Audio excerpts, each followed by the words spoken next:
Hello and welcome to SLAs. Just kidding, it's actually SLAs, which stands for Service Level Agreements. That's what we're going to be talking about today, so let's dive in and explore those a little further. SLAs are within the Information Technology Infrastructure Library Framework. It's in the Service Design component, and within the Service Design component, service level agreements are found in Service Level Management. Service level agreements are contracts between a service provider and the end user that defines the level of service expected from the service provider. Characteristics of SLAs include that they should be specific, meaning that there's detailed enough information to define expectations for service delivery. SLAs should be measurable, meaning there's a way to track actual performance against the promised SLA. SLAs must be achievable and be realistic and able to meet.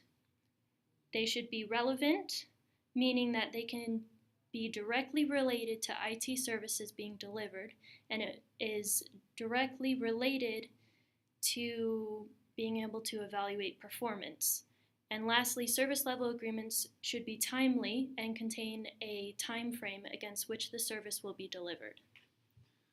All right, and in regards to SLAs, there are two different kind of categories that you can put SLAs under. First is internal, and an internal SLA means it's an agreement between you and an internal customer of the organization. An example is, say I have a company and I have an IT department that has made some kind of application for the finance department. And so they make a service level agreement with the finance department for that particular service. And then there is an external category, which means it's an agreement between you and an external customer. So another example would be that my company needs a phone system implemented, so we make an SLA with Cisco phones to get that service for our company. And then going along with that, there's different types of SLAs. There's customer-based SLAs, multi-level, and service-based SLAs.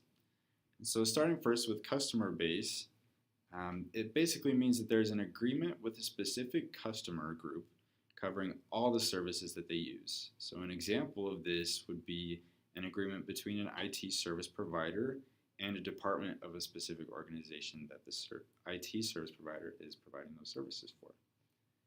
And then we'll skip over multi-level, but come back to it. And with service-based, that means it's an example, or it's an agreement for all customers using a particular service. And a good example of this is a cell phone service provider. All of the customers who use those service providers have service level agreements. And so it's applying to all the customers that use them.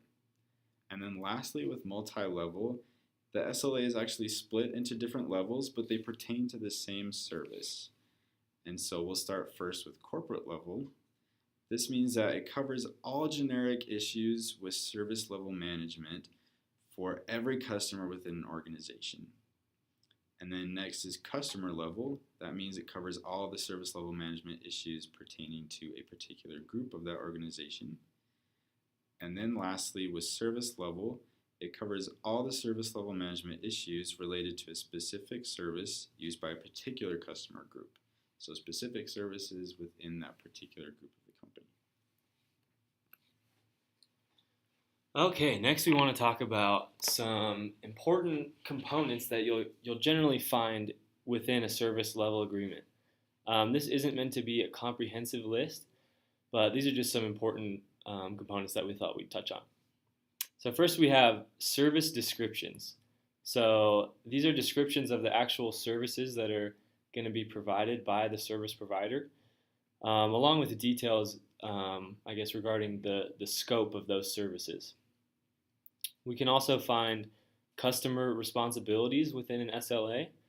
So this would define what the customer that's receiving the services is actually responsible for on their end versus what the service provider is responsible for.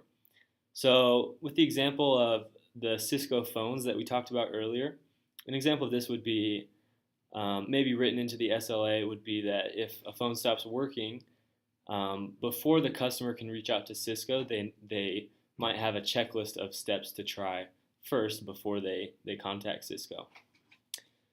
We also have procedures.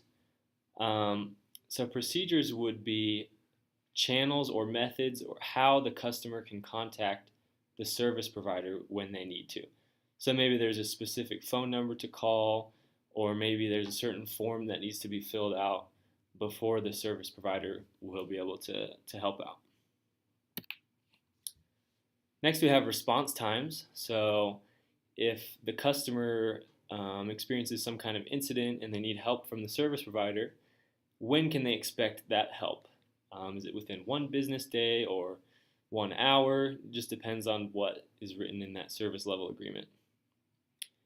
We also have hours of operation. So the service provider will include when they'll be at work or when they'll be available so that they can help out when needed. The last one we have here is availability and continuity targets. So this is basically goals, how often the customer can expect the service or the application to be up and running and available. So now we're going to look at some examples from an actual real-life service level agreement. And this, we have a link here at the bottom if you want to go and explore that. But this is from the Life Sciences building on campus, their IT services that are provided throughout that building. So this first example that we have here is just the hours of operation. And you can see that's very specific and shows when those IT services will be able to be provided. Next, we have priorities and response times. This is really great. We can explore this a little further. So if we look at let's say a normal priority incident, so we can see there's a definition that this type of incident affects fewer than 5 people and there are workarounds available. So for an incident like this, we see that the service provider will respond within 1 business day, and they should be able to resolve that incident within 3 business days. And this is great because it gives the customer expectations of when their issues will be taken care of. And this last example we have is it falls under the customer responsibilities category that we talked about earlier. And this shows that the customers or the end users are the ones that are responsible for their own data. So this shows a service that the LSIT department will not provide, which is making sure that the data will always be recoverable. So we can see that in the event of an incident, the users are the ones who are responsible for maintaining that data. All right, let's see how well you guys paid attention to this presentation. We are going to take a little quiz. As we go along through the quiz, go ahead and pause the video when we ask the question, and then answer the question before we answer the question. That way you can check your answers as we go along. So let's go ahead to quiz question number 1.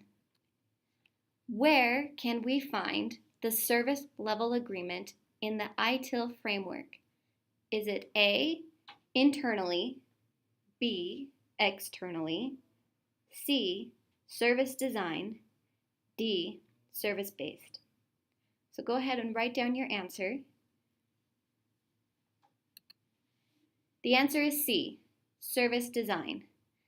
The service level agreement in the ITIL framework resides under the category of service design. So let's go to quiz question number 2. What are the 3 types of service level agreements?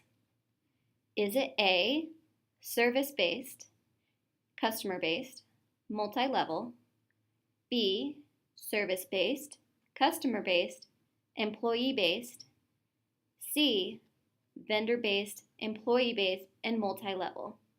Go ahead and write down your answer.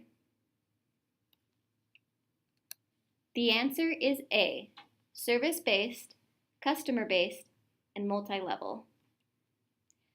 Let's go on to question number 3. What are good practices in designing a service level agreement? Is it A, clear, B, easy to understand, C, achievable, Or D, all of the above? Once again, go ahead and write down your answer. The answer is D, all of the above.